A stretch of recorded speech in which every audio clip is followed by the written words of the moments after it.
السلام علیکم ورحمۃ اللہ۔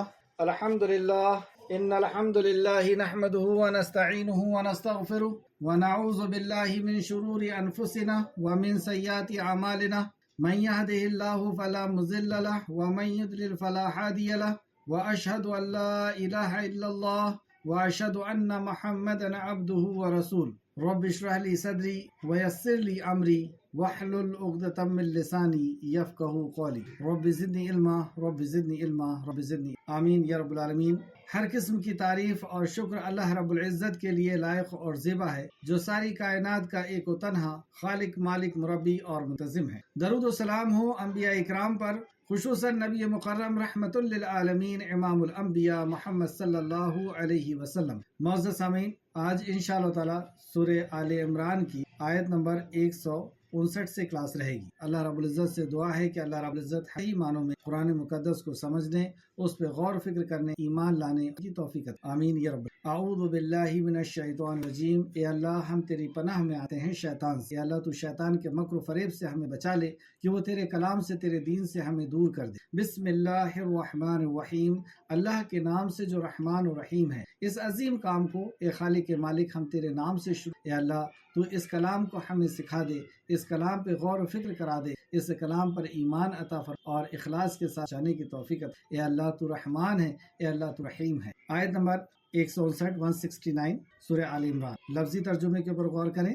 فَبِمَا، پھر وہ جو رحمت کی، رحمت من اللہ، اللہ کی طرف سے، لنتا، نرم ہو گئے آپ، لہم، ان کے لیے، یعنی نبی کریم صلی اللہ علیہ وسلم، بس اے نبی آپ اللہ کی رحمت کے باعث ان کے لیے نرم ہو۔ تو نبی کریم صلی اللہ علیہ وسلم اپنی امت کے لیے نرم دل بنائے گئے، اور ویسے بھی رحمت للعالمین، سارے عالم کے لیے رحمت بنا کر کے بھیجے۔ وہ یہاں پہ ذکر کیا، وَلَوْ، اور اگر، کنتا، ہوتے آپ، فَضًّا، تندخو، غلیظا، سخت، قلبی، اگر آپ کا دل سخت ہوتا، لن فدو، البتہ وہ منتشر ہو جاتے آپ کے پاس، یعنی وہ آپ کے پاس سے بکھر جاتے، ہٹ جاتے، اگر آپ سخت دل ہوتے۔ من حولکا، آپ کے آس پاس سے، من حولکا، آپ کے آس پاس، وہ ہٹ جاتے اگر آپ سخت دل ہوتے۔ فعفو، پس درگزر کیجیے، عنہم، ان سے، واستغفر، اور بخشش مانگیے ان کے لیے۔ مطلب ایک تو ان کی غلطیوں پر درگزر بھی کر دیجیے، کیونکہ آپ کے خالق اور مالک نے درگزر کر۔ جنگ احد کی بات چل رہی ہے، اور وہاں پر جو صحابہ اکرام سے غلطی ہوئی تھی، اس تعلق سے نبی کریم صلی اللہ علیہ وسلم سے اللہ رب العزت نے خطاب فرمایا، انہم، ان سے، واستغفر، اور بخشش مانگیے ان کے، لہم، ان کے لیے، وشاورہم، اور مشورہ کیجیے ان سے، فی الامر، معاملے میں، فاذا، پھر جب، عزمتا، پختہ ارادہ کر لیں آپ عزم کر لیں، فتوکل، تو توکل کیجیے، اللہ، اللہ پر۔ مشورے کی بھی اہمیت پتہ چلی۔ فیصلہ کون کرے گا؟ جو صاحب امر ہیں، یہاں پر رسول کریم صلی اللہ علیہ وسلم ہے، تو مشورہ کرنا ہے، لیکن فیصلہ جس کے اوپر چاہے صاحب امر فیصلہ کریں گے، اور مشورے کے اوپر یقین نہیں، یقین اللہ رب العزت کی۔ فتوکل، تو توکل کیجئے، اللہ، اللہ پر، مطلب پھر جس میں مشورہ ہو جائے اور جس میں آپ کا فیصلہ ہو جائے، اس کام کو کریں، اللہ پر توکل کریں۔ ان اللہ، بے شک اللہ، یحب، محبت رکھتا ہے، متوکلین، توکل کرنے والوں سے، اللہ محبت کرتا ہے۔ تو محبت کون کون سی صفات ایک شخص کے اندر ہوتی ہے تب اللہ محبت کرتا ہے؟ اس میں سے ایک صفت، جیسے ایک دوسری جگہ، کہ جب بندہ اللہ کی اور اللہ کے نبی کی اطاعت کرتا ہے، نبی کی جب اطاعت کرتا ہے تب اللہ ان سے محبت کرتا ہے۔ اور یہاں پہ متوکلین، اللہ توکل کرنے والے سے محبت۔ ان، اگر، ینصرکم، مدد کرے تمہاری، ینصرکم اللہ، اگر اللہ تمہاری مدد کرے، فلا، تو نہیں، غالبا، کوئی غالب آنے والا، لکم، تم پر، اگر اللہ مدد کرے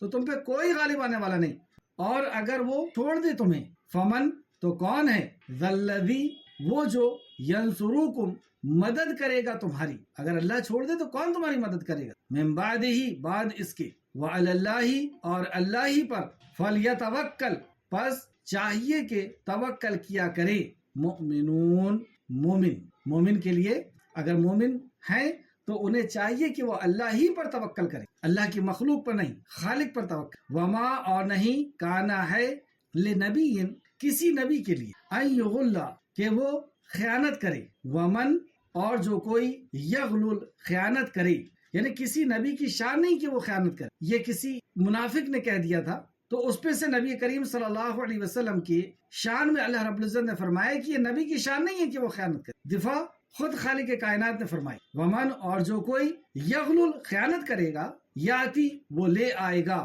بیما اس کو جو غلہ اس نے خیانت کی یوم القیامت قیامت کے دن. اللہ اکبر. جو خیانت کرے گا یعنی مال غنیمت میں سے یا مسجد کے مدرسے کے یا کسی کے بھی مال میں کوئی خیانت کرے گا تو کل حشر کے میدان میں جو خیانت اس نے کیا وہ لے کے اللہ کے سامنے حاضر ہونا ہوگا. جبکہ ہم قبر میں سے تو برہنہ اٹھیں گے, وہاں پہ ہم کیسے پیش کر پائیں گے جو خیانت کی ہے؟ تو اللہ رب العزت وہاں پر اس سے کہے گا جو خیانت کی ہے اسے لے کر کے, اور پھر کیسی سزا ملے گی. اللہ ہم سب کو محفوظ رکھے. ثم پھر تو وفا پورا بدلہ دیا جائے گا کلو ہر نفس کو ماں جو کسبت اس نے کمایا وہم اور وہ لا یظلمون نہ وہ ظلم کیے جائیں. افمن اتبع کیا بھلا وہ جو پیروی کرے اتباع پیروی کرے رضوان اللہ کی رضا کی کمم اس کی طرح ہو سکتا ہے. مطلب جو اللہ کی رضا کی پیروی کرتا ہے کیا وہ اس کی طرح ہو سکتا ہے؟ بھلا پلٹے بے سخط ساتھ ناراضگی کے من اللہ کی طرف.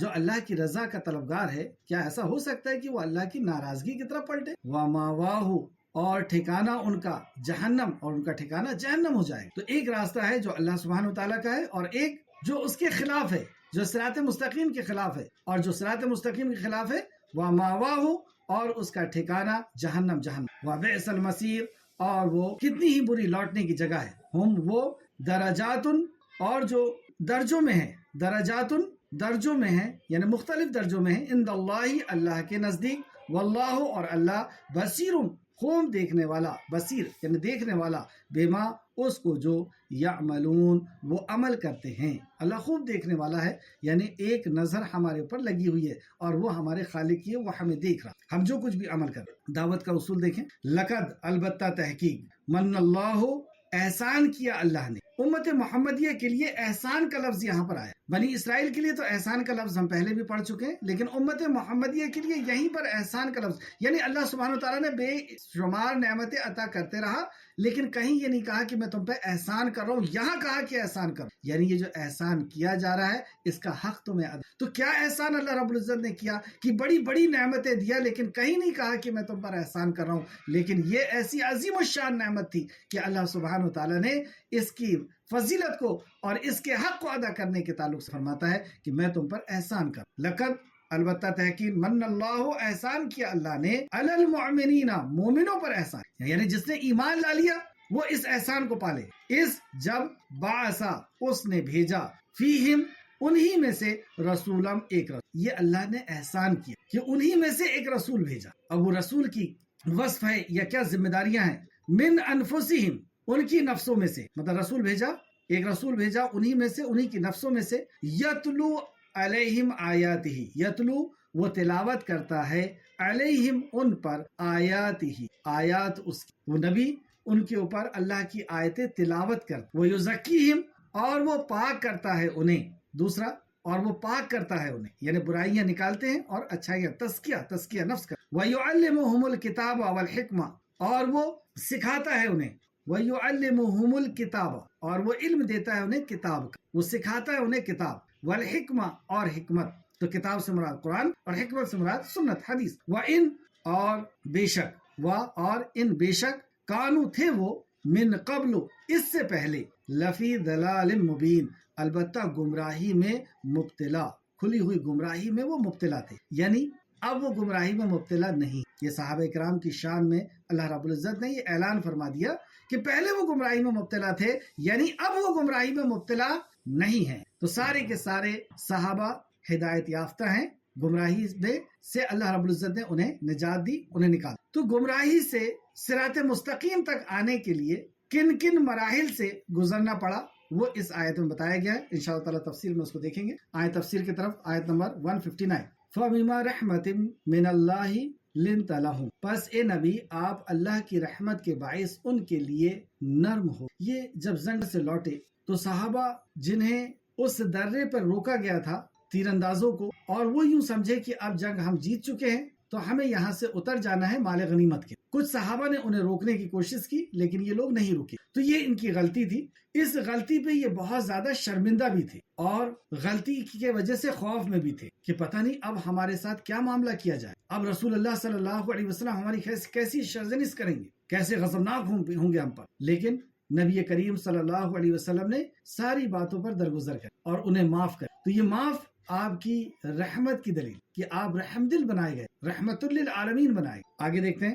پس اے نبی آپ اللہ کی رحمت کے باعث ان کے لیے نرم ہو، تو آپ نرم ہو گئے تھے، انہیں معاف کر دیا تھا۔ اور اگر آپ تندخو اور سخت دل ہوتے تو وہ سب آپ کے پاس سے چھٹ جاتے، یعنی آپ اگر سخت دل ہوتے تو یہ سب آپ کے پاس سے چھٹ جاتے، ہٹ جاتے ہی۔ چنانچہ آپ ان سے درگزر کی۔ اب اللہ فرماتا ہے کہ اللہ نے درگزر فرما دیا، اے رسول اب آپ بھی درگزر، اور ان کے لیے بخشش مانگی، صرف درگزر ہی نہیں، ان کے لیے بخشش بھی مانگی اور ان سے اہم معاملات میں مشورہ کیجیے۔ اور یہ نبی کریم صلی اللہ علیہ وسلم کی سنت بھی رہی ہے۔ آگے ہم حدیث پڑھیں گے، حضرت ابو ہریرہ فرماتے ہیں کہ میں نے رسول اللہ صلی اللہ علیہ وسلم سے زیادہ مشورہ کرتے ہوئے اور کسی کو نہیں پایا۔ تو نبی مکرم صلی اللہ علیہ وسلم کی ایک عظیم سنت کہ وہ اپنے ساتھیوں سے کسی بھی کام کرنے کے پہلے مشورہ کیا، تو اللہ نے فرمایا کہ ان سے خاص معاملے میں مشورہ کیا کہ پھر جب آپ پختہ ارادہ کر لیں، تو ارادہ کون کرے گا؟ مشورہ تو سب سے کریں گے۔ اس میں ایک اصول یہ بھی ہے کہ جو مشورے کے جس فیلڈ کے جو ماسٹر ہیں، جو جاننے والے ہیں، ان سے مشورہ کیا جائے گا، لیکن فیصلہ امیر ہی دیں گے۔ یعنی یہاں پہ رسول کریم صلی اللہ علیہ وسلم صاحب امر ہے، تو اللہ رب العزت نے فرمایا کہ فیصلہ آپ کو کرنا ہے، پھر جب آپ پختہ ارادہ کر لیں۔ یہاں یہ اصول نہیں ہے کہ زیادہ لوگ جس طرح بول رہے ہیں اس کو مانا جائے گا، ایسا نہیں، سنا سب کی جائے گی، اور امیر جس کی بات کو صحیح سمجھیں گے اس بات کو وہ فیصلہ کر لیں گے، اور فیصلے کے بعد جس نے مشورہ دیا اس کے مشورے پر یقین نہیں، یقین کس کے اوپر ہوگا؟ پھر جب آپ پختہ ارادہ کر لیں تو اللہ پر بھروسہ کریں، تو بھروسہ اللہ رب العزت کی ذات پہ کرنا ہے۔ ان اللہ یحب المتوکلین، اور بے شک اللہ بھروسہ کرنے والوں کو پسند کرتا ہے۔ تفسیر سماعت فرمائیں۔ احد کے دن مسلمانوں نے سنگین غلطی کی اور میدان چھوڑ کر فرار اختیار کیا، یعنی اس گھاٹی سے نیچے اتر گئے۔ پھر جب رسول اللہ صلی اللہ علیہ وسلم کی دعوت سے دوبارہ جمع ہوئے تو آپ نے ان کو کسی قسم کی سرزنش نہیں کی، لیکن جب رسول اللہ نے اعلان کیا، آواز دیا، تو یہ پھر رسول اللہ صلی اللہ علیہ وسلم کے پاس جمع ہو گئے، لیکن وہاں پہ رسول اللہ نے ان کے اوپر سرزنش نہیں کی، یعنی کوئی ڈانٹ ڈپٹ نہیں کی، بلکہ حسن اخلاق سے پیش آئے۔ اللہ تعالیٰ نے فرمایا آپ کا یہ حسن خلق اور یہ طبیعت کی نرمی اللہ تعالیٰ کی خاص فضل اور احسان اور رحمت کا نتیجہ ہے، اور مسلمانوں کا جمع ہونا، اس کے سوا مسلمانوں کا جمع ہونا ممکن نہ تھا۔ معلوم ہوا کہ دعوت دین کے لیے نرمی اور حسن اخلاق نہایت ضروری چیز ہے۔ بد اخلاقی اور سخت دلی سے لوگ قریب نہیں آتے، جو ہے وہ دور ہو جاتے ہیں، جیسے اللہ سبحانہ وتعالیٰ نے فرمایا وَإِنَّكَ لَعَلَى خُلْقٍ عَظِيمٍ، سورہ قلم آیت نمبر 4۔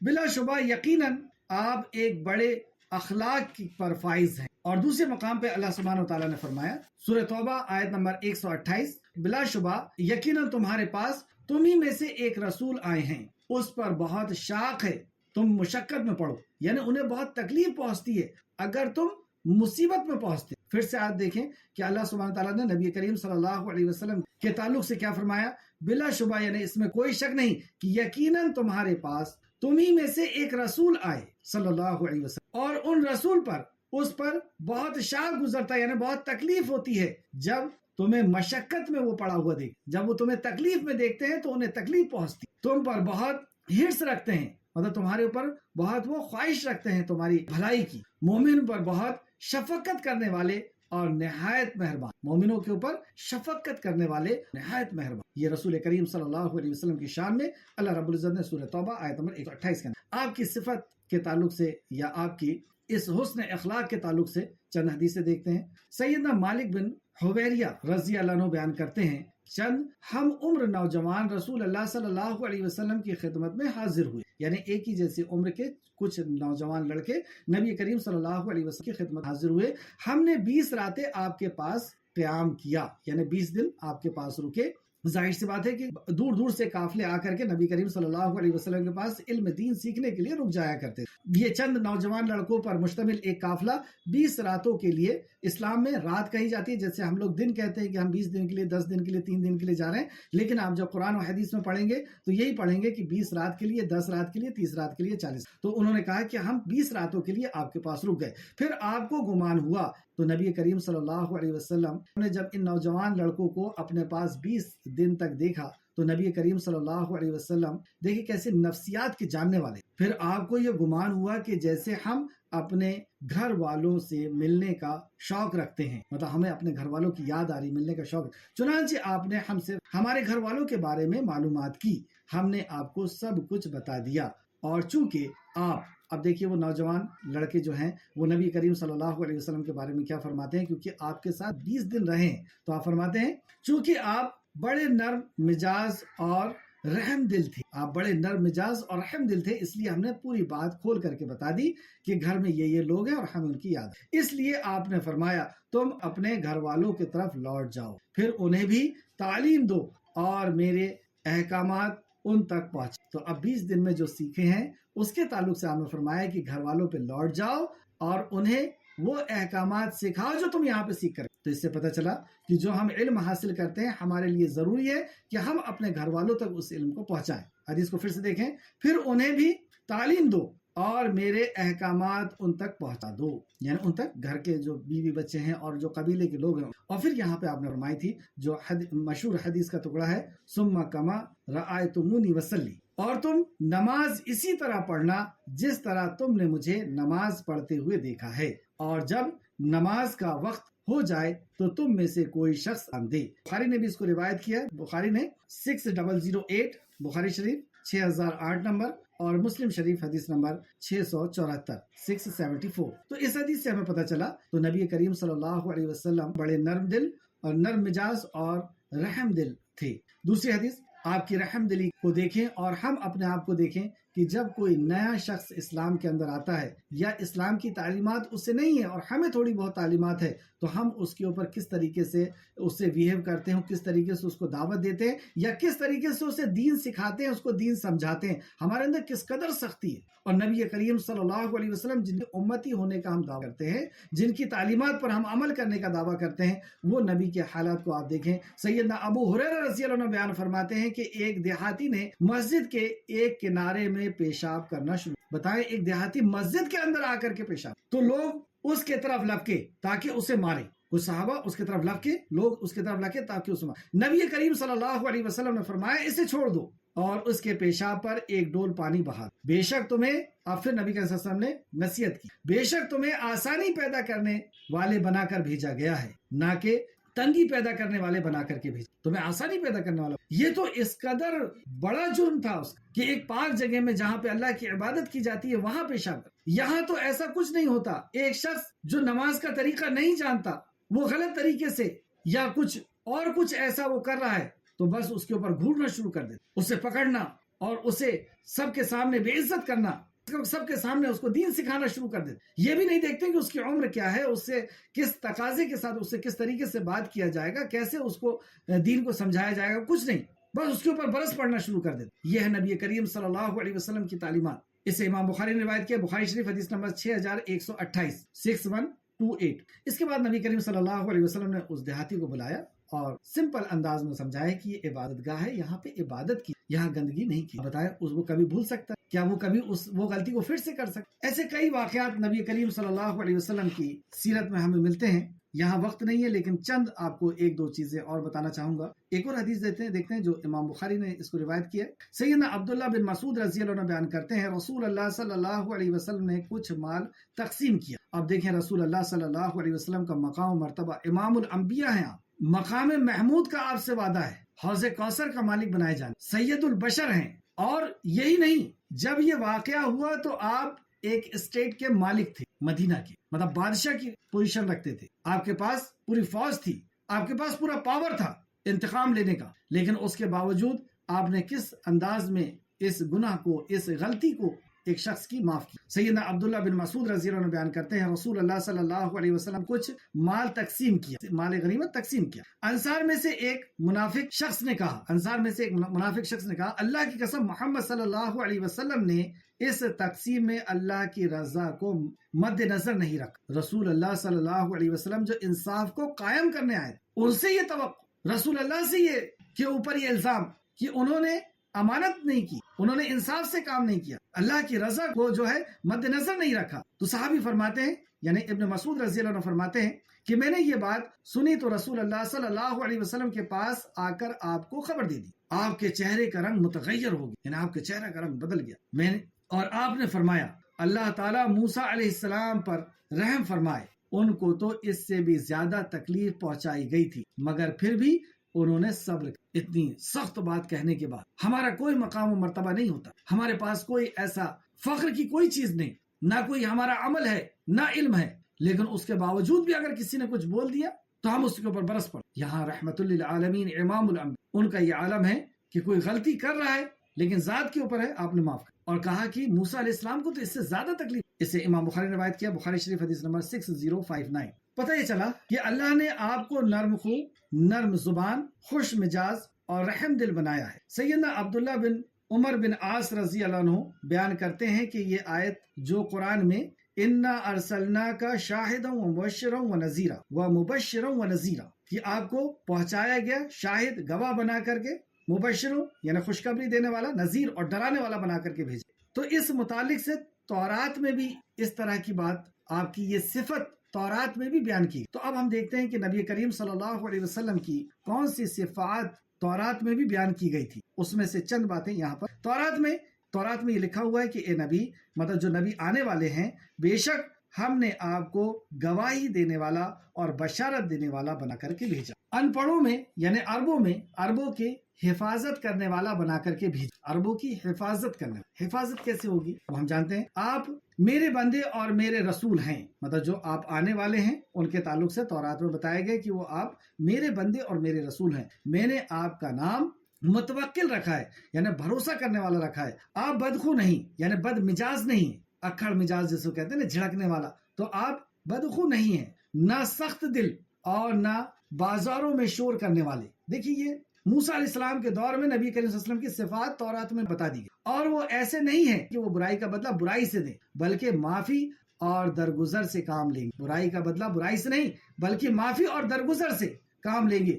اللہ تعالیٰ ان کی روح اس وقت تک قبض نہیں کرے گا، اللہ رب العزت ان کی روح اس وقت تک قبض نہیں کرے گا جب تک کہ وہ عرب قوم کو سیدھا نہ کر لے۔ اب عرب قوم کیسی تھی وہ ہم سب جانتے ہیں۔ مکہ کے اندر نبی کریم صلی اللہ علیہ وسلم کے مبعوث ہونے کے پہلے مکہ کے حالات کیسے تھے؟ تو اس قوم کو جب تک وہ سیدھا نہ کر دیں، جب تک اللہ رب العزت ان کی روح کو پرواز نہیں کرے گا۔ آگے آپ فرماتے ہیں یعنی جب تک وہ ان سے لا الہ الا اللہ کا اقرار نہ کر۔ اب لوگ کیسے سیدھے ہوتے، لوگ کیسے کرائم کو چھوڑتے ہیں، کیسے ان کے دل و دماغ سے گناہ کی چیزیں ہٹ جاتی ہیں، برائیاں نکل جاتی ہیں، وہ یہاں پہ بتایا گیا۔ جب تک وہ ان سے لا الہ الا اللہ کا اقرار نہ کر لیں، بس اس کلمہ توحید کے ذریعے اندھی آنکھ والوں کو، بہرے کان والوں کو اور پردہ پڑے ہوئے دل کو کھول دیں گے۔ کس سے؟ بے شک کلمہ توحید کے ذریعے، لا الہ الا اللہ، اس میں نفی اور اس بات دونوں، کہ سارے باطل معبود کا انکار اور ایک رب کا اقرار۔ یہ کلمہ توحید، یہ تورات کے اندر لکھا، یہ کلمہ توحید کے ذریعے وہ اندھوں کو آنکھ والا بنا دیں اور بہروں کو کان والا۔ یعنی ایک شخص ہوتا ہے جس کے پاس آنکھ بھی ہے، کان بھی ہے، دل بھی ہے، لیکن وہ سم بکم عمیون، کچھ نہیں سن رہا، کچھ نہیں دیکھ رہا، کچھ نہیں سمجھ رہا۔ لیکن اس کلمہ توحید کی بنیاد پر جو اس توحید کو سمجھ لیتا ہے، وہ آنکھ سے دیکھنے کی طاقت پیدا کر، وہ کان سے سننے کی طاقت اس کی پیدا ہو جاتی ہے اور اس کے اندر سے دل صاف ہو جاتا ہے۔ اب پھر سے دیکھیں، وہ اندھی آنکھوں کو، بہرے کان کو اور پردہ پڑے ہوئے دلوں کو کھول دیں گے۔ بخاری شریف حدیث نمبر 4838۔ اور ایسے ہی ہوا کہ نبی کریم جیسی یہ پیشن گوئی کی گئی تھی، وہ ساری کی ساری چیزیں آپ کے اندر موجود۔ سورہ اعراف آیت نمبر 199 میں اللہ رب العزت نے درگزر اختیار کریے اور نیکی کا حکم دیجیے اور جاہلوں سے کنارہ کر لی۔ اسی طرح سورہ آل عمران آیت نمبر 134 میں اللہ نے فرمایا اور غصے پی جانے والے اور لوگوں سے درگزر کرنے والے. آپ غصہ پی جانے والے اور لوگوں سے درگزر کرنے، غصہ پی جانے والے اور درگزر کرنے والوں کے تعلق سے، یا آپ کی جو یہ صفت ہے اس کے تعلق سے دیکھتے ہیں جو متفقن علیہ ہے، بخاری اور مسلم دونوں نے روایت کیا. سیدنا انس رضی اللہ عنہ بیان کرتے ہیں میں نے 10 سال تک رسول اللہ صلی اللہ علیہ وسلم کی خدمت کی، یعنی خادم کی حیثیت سے رہا، نوکر کی حیثیت. اور ایک نوکر کا اسٹیٹمنٹ اپنے مالک کے تعلق سے کیا ہے، اور 1-2 دن نہیں، 10 سال تک. ہم اپنے ماتحت جو ہمارے خدمت گزار لوگ ہوتے ہیں ان کے ساتھ ہمارا کیا بھی ہے، مدعو کے ساتھ تو بہت دور کی بات، ہم اپنے ماتحت جو لوگ ہیں ان کے ساتھ ہمارا کیا تعلق رہتا ہے، اور ہمارے رسول نبی مکرم صلی اللہ علیہ وسلم کا کیا تعلق. سیدنا انس، اور جو ہم عمل کرتے ہیں نا رسول اللہ کے خلاف، دین کے خلاف، تو یہ ہم پاکیزہ دین کی پاکیزہ تعلیمات کو داغدار کرتے ہیں، کیونکہ لوگ ہمارے عمل کو دیکھ کر کے یہ سوچتے ہیں کہ ہاں اسلام میں ایسا ہوگا، ہاں ان کے ہاں ایسا ہوگا، ان کے کلام میں ایسا ہوگا، ان کے نبی ایسے ہوں گے، نعوذ باللہ، استغفر. کیونکہ وہ لوگ کتاب تک نہیں پہنچتے، وہ اس کا سیمپل دیکھتے ہیں، اور جب وہ لوگوں کو دیکھتے ہیں، معاشرے کے اندر دیکھتے ہیں. ایک پاپ کے بیٹے نے، ریاض پیٹر نام ہے ان کا، چند سال پرانی بات ہے، کہ جب وہ اسلام میں آئے، قرآن کو انہوں نے پڑھا، اور قرآن کو پڑھ کر کے بہت خوش ہوئے کہ میں اسلامی ملک میں رہ رہا ہوں، مسلمانوں کے بیچ میں رہ رہا ہوں، اور میں اب مسلمان کو بہت جلدی ڈھونڈ لوں گا. قرآن کو پڑھنے کے بعد ان کا یہ اسٹیٹمنٹ ہے کہ 2 سال تک مسلمانوں کی بھیڑ میں مسلمان کو ڈھونڈوں، مطلب جو قرآن کا مسلمان ہے وہ مجھے نظر ہی نہیں آ رہا. آج اکثریت کو اسلام کے اندر آنے سے ہمارے کردار نے روکا، ہمارے اخلاق نے روکا. نبی مکرم صلی اللہ علیہ وسلم کے اخلاق دیکھیں. سیدنا انس رضی اللہ عنہ بیان کرتے ہیں کہ میں نے 10 سال تک رسول اللہ صلی اللہ علیہ وسلم کی خدمت کی، آپ نے کبھی مجھ سے اف بھی نہیں کہا، نہ آپ نے کبھی یہ کہا کہ تم نے یہ کام کیوں کیا ہے، اور نہ کبھی یہ پوچھا کہ تم نے یہ کام کیوں نہیں کیا. اسے امام بخاری نے اور مسلم نے، یعنی بغیر ڈانٹے ڈپٹے. آپ دیکھیں کہ کیسے کیسے صحابہ کرام، مفسر قرآن، دین کے گوئے کے دین کے ترجمان نبی مکرم صلی اللہ علیہ وسلم، بغیر ڈانٹے ڈپٹے، یہ آپ کے اخلاق تھے. بخاری نے روایت کیا اس کو، بخاری شریف حدیث نمبر 638 6038، اور مسلم شریف حدیث نمبر 6038 بخاری شریف، اور مسلم شریف حدیث نمبر 2309 2309. ایک اور حدیث دیکھیں. سیدنا عائشہ رضی اللہ عنہ بیان کرتی ہیں کہ رسول اللہ صلی اللہ علیہ وسلم اپنی ذات کے لیے کسی سے بھی تکلیف پر، مطلب اپنی ذات کے لیے جو بھی آپ کو تکلیف پہنچی، جو آپ کو پہنچائی گئی، کبھی بدلہ نہیں لیا. آپ کی اپنی ذات کے لیے جو تکلیف آپ کو پہنچائی گئی، آپ نے کبھی بدلہ نہیں لیا اپنی ذات. اسے بھی بخاری و مسلم روایت کیا. بخاری شریف حدیث نمبر 6753 6753، اور مسلم شریف حدیث 2327 ایسے نبی کے ہم والے کہنے کا دعویٰ کر. جب کوئی معاملہ درپیش ہوتا تو مسلمانوں سے مشورہ بھی آپ رسول کریم صلی اللہ علیہ وسلم کیا کر. نبی کریم صلی اللہ علیہ وسلم اپنی زندگی میں صحابہ سے بہت سے معاملات میں مشورہ کیا کرتے تھے. سیدنا انس رضی اللہ عنہ بیان کرتے ہیں نبی کریم صلی اللہ علیہ وسلم کو جب ابو سفیان کے آنے کی خبر ملی تو آپ نے صحابہ کرام سے مشورہ، اور باری باری سب لوگوں نے مشورہ دیا. اس مشورے کے تعلق سے آپ مسلم شریف حدیث نمبر 1779 میں دیکھ سکتے. اس طریقے سے سیدنا ابو ہریرہ رضی اللہ عنہ بیان کرتے ہیں کہ میں نے کبھی کسی کو رسول اللہ صلی اللہ علیہ وسلم سے زیادہ اپنے ساتھیوں سے مشورہ کرتے ہوئے نہیں دیکھا. ترمذی شریف حدیث نمبر 1715. یہ ایک بڑی سنت کہ اپنے ساتھیوں سے آپ مشورہ کیا. سیدنا ابو ہریرہ بیان کرتے ہیں رسول اللہ صلی اللہ علیہ وسلم نے فرمایا جس سے مشورہ طلب کیا جائے اسے امین سمجھا جاتا ہے. مطلب جس سے مشورہ ہم طلب کر رہے ہیں اسے امین سمجھا جاتا ہے. ابو داؤد حدیث نمبر 5128. تو اس کا کیا مطلب ہوا کہ جس سے امین سمجھا جا رہا ہے وہ صحیح مشورہ دے. ایک تو مشورہ دے اور دوسرا صحیح مشورہ دے، جو بھی اس کے پاس علم ہے اس کے مطابق وہ مشورہ. جنگ احد کے دن میں بھی آپ نے دیکھا رسول اللہ صلی اللہ علیہ وسلم نے مشورہ کیا کہ جنگ مدینہ کے اندر سے ہونا چاہیے یا مدینہ کے باہر سے ہونا چاہیے. حدیبیہ کے دن بھی نبی کریم صلی اللہ علیہ وسلم نے صلح حدیبیہ جب ہوئی تھی وہاں پر بھی آپ نے، اور واقعہ افق کے تعلق سے کہ جب عائشہ صدیقہ رضی اللہ عنہ کے اوپر بہتان لگایا گیا تھا اس وقت بھی نبی کریم صلی اللہ علیہ وسلم نے عائشہ رضی اللہ عنہ کے تعلق سے فرمایا تھا کہ میں ان پر یقین رکھتا ہوں، اور آپ نے ان کی دفاع کی. نبی کریم صلی اللہ علیہ وسلم نے عائشہ کی دفاع کی تھی اور لوگوں سے پوچھا تھا کہ تمہارا کیا رائے ہے. تو اس سے ہمیں پتہ چلا کہ نبی کریم صلی اللہ علیہ وسلم وقتاً فوقتاً اکرام سے مشورہ کر. آگے اللہ سبحانہ تعالیٰ نے فرمایا جس چیز پر آپ کا ارادہ پختہ ہو جائے، مطلب مشورہ تو کریں، اور جس چیز پہ آپ کا ارادہ پختہ ہو جائے تو پھر اللہ پر توکل کر کے اسے کر گزریں. تو توکل کس کے اوپر؟ جس نے مشورہ دیا ہے وہ ایک بڑا شخص تھا، وہ علم رکھنے والا تھا تو اس کی مشورے پہ یقین نہیں، کیونکہ جو آگے فیصلہ ہونا ہے وہ اللہ رب العزت کے اذن سے، اللہ کے حکم سے ہونا ہے۔ تو مشورہ تو لیں لیکن اللہ رب العزت کی ذات کے اوپر بھروسہ۔ اس سے ایک تو یہ بات معلوم ہوئی، مشورات یعنی مشورہ جو کمیٹی ہے اس کے بعد آخری فیصلہ امیر ہی کا ہو، نہ کہ اکثریت جس کو کہے۔ ہمارے ہاں ایسی ہوتا ہے، اکثریت جس کو کہتی ہے اسی کو بات مان لی جاتی ہے، لیکن ایسا نہیں ہونا، ان کی اکثریت کا، جیسا کہ جمہور کے ہاں یہ فیشن۔ دوسری یہ کہ سارا اعتماد توکل اللہ تعالیٰ کی ذات پر ہی ہونا چاہیے۔ اللہ سبحانہ تعالیٰ نے فرمایا سورہ ابراہیم آیت نمبر 11 کے اندر، اور اللہ ہی پر پس لازم ہے کہ مومن بھروسہ کریں۔ مومنوں کے لیے لازم ہے کہ اللہ سبحانہ تعالیٰ ہی پر بھروسہ رکھیں۔ سورہ طلاق آیت نمبر 3 کے اندر بھی اللہ نے فرمایا، اور جو کوئی اللہ پر بھروسہ کرتا ہے تو وہ اسے کافی ہو جاتا۔ جب بندہ اللہ پر بھروسہ کرتا ہے یا جو بھی اللہ پر بھروسہ کرتا ہے تو اللہ اس کے لیے کافی ہو جاتا۔ سیدنا عبداللہ بن عباس رضی اللہ عنہ بیان کرتے ہیں کہ رسول اللہ صلی اللہ علیہ وسلم نے فرمایا، میری امت کے لوگوں میں سے 70,000 لوگ بغیر حساب و کتاب کے جنت میں داخل ہو جائیں۔ فرمایا یہ وہ لوگ ہوں گے جو نہ دم کراتے ہیں، نہ بدشگنی لیتے ہیں، اور نہ داغ لگاتے ہیں، بلکہ صرف اپنے رب پر توکل کر۔ یہ 4 صفت میں سے وہ صرف اپنے رب پر توکل۔ تو یہ توکل اتنی عظیم چیز ہے کہ جو بندہ مخلوق سے اپنے ناطے کو توڑ کر کے صرف خالق سے اپنے ناطے کو جوڑ لیتا ہے، اللہ رب العزت اس کے لیے کافی ہو جاتا ہے۔ اور ایسا شخص بغیر حساب و کتاب 70,000 لوگ ایسے ہوں گے جو جنت کے اندر داخل ہوں گے۔ اور دوسرے حدیث کے مطابق اور بھی اس کے اندر اضافہ نبی کریم صلی اللہ علیہ وسلم نے کیا تھا کہ 100 کے نیچے پھر 70,000 لوگ۔ لیکن یہ حدیث جو بیان کی گئی یہ بخاری اور مسلم میں ہے۔ بخاری شریف حدیث نمبر 5705، 5705، 5705، اور مسلم شریف حدیث نمبر 218۔ آئے دوسری آیت کی طرف، اس آیت کو ایک بار اور دیکھیں۔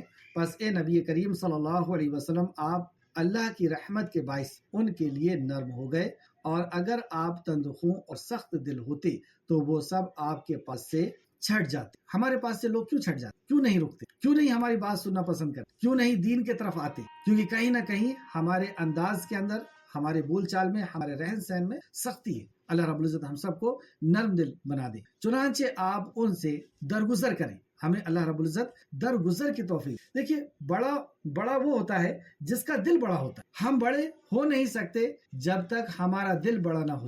دل بڑا ہونے کے لیے 2 چیز کا ہمیں خیال رکھنا ہوگا، 2 چیز سے ہمیں پرہیز کرنا ہوگا۔ نمبر 1، چھوٹی چھوٹی غلطیوں کو نظر انداز کرنا ہوگا، اپنے ساتھیوں کی یا ہم جس کے اوپر دعوت کا کام کر رہے ہیں، چھوٹی چھوٹی غلطیوں کو نظر انداز کر دیں کہ جیسے کہ ہم نے سنا ہی نہیں، دیکھا ہی نہیں، ہم جانتے ہی نہیں۔ دوسرا، دوسروں کی غلطی کو اس طرح معاف کر دیں گویا کہ اس نے کی ہی نہیں۔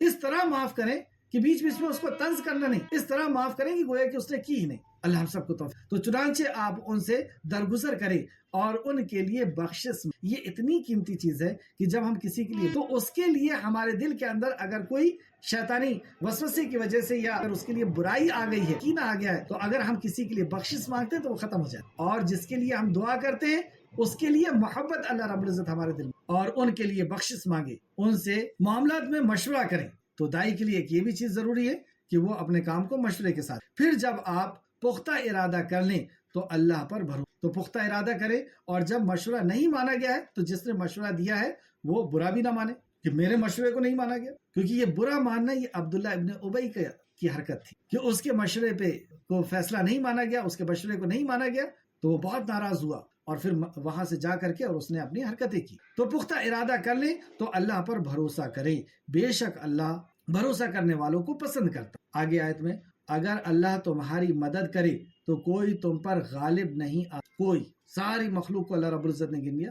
اگر اللہ مدد کرنا چاہ رہا ہے کوئی غالب نہیں آ سکتا، کوئی جادو غالب نہیں آ سکتا، کوئی طاقت، کوئی حکومت، کوئی فوج، اور کسی بھی قسم کا کوئی بھی علم ہو، کوئی بھی چیز ہو، وہ آپ کے اوپر غالب نہیں آ سکتی اگر اللہ رب العزت نہیں چاہ رہا۔ پھر سے دیکھیں، اگر اللہ تمہاری مدد کرے تو کوئی تم پر غالب نہیں آ سکتا، اور اگر وہ تمہیں بے یار و مددگار چھوڑ دے تو پھر کون ہے جو اس کے بعد تمہاری مدد کرے۔ اور یہ دونوں چیز جنگ بدر اور جنگ احد کے اندر دیکھ لی۔ جنگ بدر میں جب اللہ رب العزت کی مدد آئی کوئی غالب نہیں آ سکتا۔ اور آگے اللہ فرماتا، اور مومنوں کو اللہ ہی پر بھروسہ کرنا چاہیے۔ اور مومن جو ہیں وہ اسباب پر بھروسہ نہیں، اسباب کو اختیار کرتے ہیں کیونکہ اسباب کو اختیار کرنا سنت ہے، لیکن بھروسہ اللہ رب العزت کی ذات پر۔ اسباب کو اختیار کرتے ہیں اور بھروسہ اللہ رب، کون؟ مومن۔ یہ مومن کی شان، اور مومن سے ہی متعلق۔ یہ ناممکن ہے کہ کوئی نبی خیانت کرے۔ اس آیت کا شان نزول ابھی پڑھیں گے۔ یہ ناممکن ہے کہ کوئی نبی خیانت کرے، مطلب سارے نبی کو امین اللہ رب العزت نے اعلان کر دیا کہ میرے سارے انبیاء امین،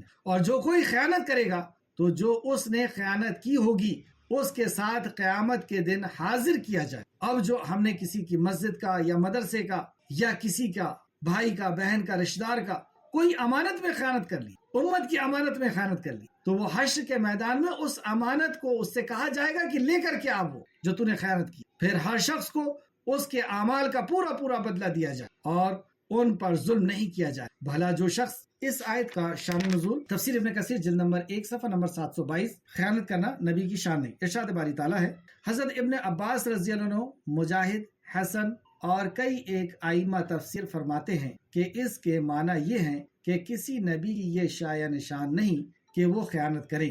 امام ابن جریر نے حضرت ابن عباس رضی اللہ عنہ کی اس آیت کریمہ کی تفسیر میں روایت کیا ہے، یہ آیت ایک ایسی سرخ چادر کے بارے میں نازل ہوئی ہے جو بدر کے دن گم ہو گئی تھی۔ بعض لوگوں نے کہا شاید اسے رسول اللہ صلی اللہ علیہ وسلم نے لے لیا، مطلب بدر کے دن جب مال غنیمت بٹ رہا ہے تو یہ سرخ چادر گم ہو گئی، اور کچھ لوگوں نے یہ کہہ دیا کہ شاید نبی کریم صلی اللہ علیہ وسلم نے لے لیا ہے۔ اور جب یہ بات انہوں نے کہی تو اللہ تبارک و تعالیٰ نے اس آیت کریمہ کو نازل فرمایا، اور کبھی نہیں ہو سکتا کہ اللہ کے پیغمبر خیانت کرنے والوں کا قیامت کے دن خیانت کی چیز کو حاضر کیا جائے۔ تفسیر الطبری جلد نمبر 4 صفحہ نمبر 206، اور ابو داؤد حدیث نمبر 3971، ترمذی حدیث نمبر 3009۔ اس تعلق سے امام مسلم نے ایک حدیث لے کر کے آئے ہیں، اس کو بھی دیکھتے ہیں۔ خیانت کے تعلق سے دیکھیے خیانت کتنی سخت چیز ہے، اللہ ہم سب کو محفوظ رکھے۔ ابو ہریرہ رضی اللہ عنہ بیان کرتے ہیں کہ رسول اللہ صلی اللہ علیہ وسلم نے فرمایا، جب تم میں سے کوئی خیانت کرتا ایسی حالت میں خیانت نہیں کرتا کہ وہ مومن ہو، لہٰذا اس سے بچو، یہ آپ نے 2 بار فرمایا۔ مسلم شریف کتاب الایمان میں امام مسلم نے اس حدیث ہے، کتاب الایمان میں۔ اس سے بھی آپ کو پتہ چلتا ہے کہ کتاب الایمان میں لانے کا کیا مطلب، کہ اس کا تعلق ایمان سے ہے، اور حدیث بھی یہی بتا رہی ہے کہ کوئی شخص ایمان کی حالت میں نہیں ہوتا جب وہ خیانت کرتا، جیسے کوئی جب زنا کرتا ہے تو وہ ایمان کی حالت میں نہیں ہوتا، ایمان اٹھ جاتا ہے، پھر وہ زنا کرتا، پھر جب وہ زنا کر چکا ہوتا ہے اور پھر وہ ایمان آتا ہے، پھر وہ چاہے تو توبہ کرتا ہے پھر۔ لیکن ایک شخص جب چوری کرتا ہے تو چوری کرتے وقت ایمان اس کے اندر نہیں ہوتا، ایمان اٹھ جاتا۔ ایک چور جب چوری کرتا ہے تو یعنی ایک ایمان والا چوری نہیں کر سکتا، ایک ایمان والا خیانت نہیں کر سکتا، ایک ایمان والا زنا نہیں کر سکتا، یہ مطلب۔ اس حدیث کو پھر سے دیکھیں، ابو ہریرہ رضی اللہ عنہ بیان کرتے ہیں رسول اللہ صلی اللہ علیہ وسلم نے فرمایا، جب تم میں سے کوئی خیانت کرتا ہے تو وہ ایسی حالت میں خیانت نہیں کرتا کہ وہ مومن ہو، لہٰذا اس سے بچو۔ مسلم شریف حدیث باب نمبر 57 اور حدیث نمبر 103، اور مسلم میں ایمان کے باب میں آپ اس حدیث آسانی سے دیکھ سکتے ہیں۔ ایک حدیث اور دیکھتے ہیں، رسول اللہ صلی اللہ علیہ وسلم نے فرمایا، ہم تم میں سے کسی شخص کو کسی کام پر مقرر کریں، پھر وہ ہم میں سے سوئی یا اس سے بھی چھوٹی یا بڑی کوئی چیز چھپا لے، مطلب کسی کو امین بنایا گیا ہے، امانت دی گئی ہے، یا امانت کا نگراں بنایا گیا ہے، مدرسے کا اس کو کیشیئر بنایا گیا ہے، یا کسی کی دکان کی اس کے سپرد کر دی گئی ہے، کسی کا گھر اس کے سپرد کر دیا گیا ہے، یا کسی نے کوئی چیز اس کو دے دی ہے، تو اس کو امین بنایا گیا اور وہ اس میں سے ایک سوئی اٹھا لے، سوئی چرا لے یا اس سے بھی چھوٹی، تو یہ خیانت ہوگی، اور قیامت کے دن وہ اسے لے کر آئے گا، اسے لے کر کے آنا ہوگا قیامت۔ مسلم شریف حدیث نمبر 183 یہ بھی کتاب الایمان میں ہے۔ اس حدیث کے آس پاس اس حدیث کو آپ دیکھیں گے تو جلدی میں اللہ رب العزت خیانت سے ہم سب آمین یا رب العالمین۔ بھلا جو شخص، اب دیکھیں، ایک جو مومن اللہ رب العزت کی رضا کے لیے جیتا ہے، کیا وہ ویسا ہو سکتا ہے جو اللہ رب العزت کی نافرمانی کے لیے جیے اور جہنم میں ٹھکانہ بنا لے؟ تو اللہ فرماتا ہے، بھلا جو شخص اللہ کی رضا کے پیچھے چل رہا ہو، اللہ کی رضا کے پیچھے چل رہا ہو، شام اس کو بس یہی دھن ہے کہ میرے رب کو میں کیسے راضی ہوں، وہ شخص جیسا ہو سکتا ہے جو اللہ کی ناراضگی لے کر لوٹے۔ کیسا ہو سکتا ہے کہ وہ اللہ کی ناراضگی، اور جس کا ٹھکانہ جہنم ہے، ناراضگی کا ٹھکانہ کیا ہے، اور جس کا ٹھکانہ جہنم ہے، اور وہ بدترین لوٹنے کی، ان کے لیے اللہ کے پاس درجے ہیں، اور جو کچھ کرتے ہیں اللہ اسے دیکھ رہا۔ آج کی کلاس کی آخر آیت، لقد من اللہ علی المؤمنین، بے شک اللہ رب العزت نے مومنوں پر احسان کی۔ یہ مومنوں کے لیے یعنی امت محمدیہ کے لیے احسان کا لفظ یہاں پر آیا، بنی اسرائیل کے لیے دوسرے مقام پر بھی آیا، جبکہ اللہ رب العزت نعمتیں دیتے جاتا ہے، سورج، چاند، زمین، آسمان کان، آنکھ، دل، ماں باپ، رشتہ دار، کئی نعمتیں اللہ رب العزت دیتے جاتا ہے. کہیں نہیں کہا کہ میں نے تم پر احسان. یہ ایک ایسا مقام ہے کہ جہاں پہ اللہ رب العزت کہہ رہا ہے کہ یہ احسان کیا جا رہا ہے، یعنی اس کا تمہیں حق. کیا ہے وہ احسان؟ کیا وہ نعمت ہے اللہ رب العزت کی جس کو اس انداز میں اللہ رب العزت بیان کر رہا ہے؟ لقد من اللہ علی المؤمنین، بے شک اللہ نے مومنوں پر احسان کیا. اذ بعث فیہم رسولا من انفسہم، کہ بھیجا انہی میں سے ایک رسول، انہی میں سے ایک رسول بھیجا. گویا کہ رسول کا آنا ہمارے لیے احسان، اور انہی میں سے بھیجا. اگر کوئی دوسرے مخلوق میں سے نبی ہوتے تو امت یہ کہہ دیتی ان کے اندر وہ فیلنگ نہیں ہے، نہ ان کو کھانے کی ضرورت، نہ پانی کی ضرورت، نہ ان کے وہ احساسات ہیں، نہ ان کے وہ ایموشنز ہیں. تو وہ اعتراض کر دیتے کہ ہم ان کے جیسے کیسے ہو سکتے ہیں، وہ یہ عمل کر سکتے ہیں، ہم نہیں کر سکتے، کیونکہ ہماری نفسیات، ہمارے جذبات، ہماری خواہشات الگ ہیں، اور وہ دوسری مخلوق ہے، ان کے خواہشات الگ. تو اللہ رب العزت نے تمہیں میں سے، انہی میں سے ایک رسول. ایک بات تو یہ ہوئی. دوسرا یہ کہ ہر دور میں اسی قوم میں سے اللہ رب العزت رسولوں کو بھیجا کرتے تھے، اور یا پھر کوئی دوسرے قبیلے سے نبی مکرم کے پاس علم سیکھنے کے لیے آتے تھے تو رسول اللہ علم سکھا کر کے ان کو انہی کے قبیلے میں بھیجا، انہی کے علاقے میں بھیجا کر. تو اس سے ایک بہت بڑی حکمت یہ پتہ چلی کہ جب داعی اسی معاشرے کا ہوتا ہے تو وہ ان کی نفسیات کو بھی جانتا ہے، ان کی لینگویج کو بھی جانتا ہے، ان سے ان کی انسیت ہوتی ہے، رشتہ داری ہوتی ہے، دوستی ہوتی ہے، ان کی قربت ہوتی ہے. جب وہ بات کو رکھتے ہیں تو زیادہ اچھے سے بات سمجھ میں آتی. یہ اصل میں اس لیے اتنا کھول کر کے بتا رہا ہوں کہ یہ پورا اصول بتایا گیا ہے دعوت. تو لقد من اللہ علی المؤمنین، اللہ نے مومنوں پر احسان کیا. اذ بعث فیہم رسولا من انفسہم، کہ انہی میں سے ایک رسول بھیجا. اب وہ رسول کا کیا ذمہ داریاں ہیں یا وہ کیا کرتے ہیں؟ یتلو علیہم آیاتی، وہ ان پہ ہماری آیتیں تلاوت کرتے. تلاوت، ہم نے تلاوت کو کیا سمجھا ہے؟ کمرے کے اندر اکیلے میں بیٹھ کر کے بغیر سمجھے پڑھنا، اور پڑھ کر کے اٹھتے ہیں تو ہم کہتے ہیں ہم نے تلاوت. کیا یہ تلاوت اور وہ تلاوت ایک ہی؟ رسول اللہ صلی اللہ علیہ وسلم یتلو علیہم، آپ پر تلاوت کرتے ہیں. تو تلاوت کی میننگ کیا ہوئی یہاں پر؟ نبی کریم صلی اللہ علیہ وسلم جیسی تلاوت کرتے تھے تو آپ کیسی تلاوت کرتے تھے؟ سمجھتے ہوئے، سمجھاتے ہوئے آپ تلاوت، بابلند آواز، سمجھتے ہوئے، سمجھاتے ہوئے. اگر ایسا نہیں کرتے تو کیا مکہ میں کسی کو قرآن سمجھ میں آتا؟ مدینہ میں کسی کو قرآن سمجھ آتا؟ دنیا میں کسی کو قرآن سمجھ؟ تو پہلا کام، تو پہلی چیز یہ کہ اللہ رب العزت نے معلم کو پہنچا، اور پھر اس کے بعد کتاب. پہلے ٹیچر، اور پھر وہ اس کتاب کو وہ سمجھائیں گے. ہم نے نبی بھیجا اور وہ جو ہمارے سامنے آیتیں تلاوت کرتے. تو ہمارے لیے ضروری ہے کہ اگر ہم یہ چاہتے ہیں تو ہمیں بھی تلاوت کرنا ہو. کیا چاہتے ہیں وہ آخری میں آئے گا، یتلو علیہم آیت ویزکیہم. اور دوسرا بس کہ وہ ان کا تزکیہ کرتے ہیں، تزکیہ نفس، ان کے اندر سے برائیوں کو نکالتے ہیں اور اچھائیوں کو ڈالتے. ایک معلم کی یہ ذمہ داری ہوتی کہ وہ اپنے شاگرد کے اندر برائیوں کو دیکھے، اور برائی اگر دکھ جائے تو اسے خوبصورتی کے ساتھ نکال کر کے اور اچھائی کو داخل کرے. اور یہ کب ہوگا؟ جب معلم اس کا ٹیسٹ، جب اس کو سمجھے گا، جب اس کے اوپر غور و فکر، وہ اپنی ذمہ داری سمجھے گا. تو نبی مکرم نے دوسرا، پہلے آیت تلاوت کی، یتلو علیہم آیاتی ویزکیہم، اور ان کا تزکیہ کیا، ویعلمہم الکتاب والحکمہ، اور انہیں کتاب اور حکمت کی تعلیم دی. اب یہ باقاعدگی کے ساتھ جو دارالارقم کے اندر اور اصحاب صفہ مدینہ کے اندر اس چبوترے میں جو مسجد نبوی میں تھا، وہاں پر بیٹھ کر کے باقاعدہ، ایک تو یہ تھا کہ مکہ کی گلیوں میں، بازاروں میں اور محلوں میں اور میلوں میں نبی کریم صلی اللہ علیہ وسلم جا کر کے قرآن سنایا کرتے تھے. تو یہ ہے یتلو علیہم آیات ویزکیہم، اور ان کے اندر سے شرک اور بدعات کو نکالنا اور توحید کی دعوت پیش کرنا. اور پھر اس کے بعد اب جب وہ اس کے اندر آ گئے تو باقاعدگی کے ساتھ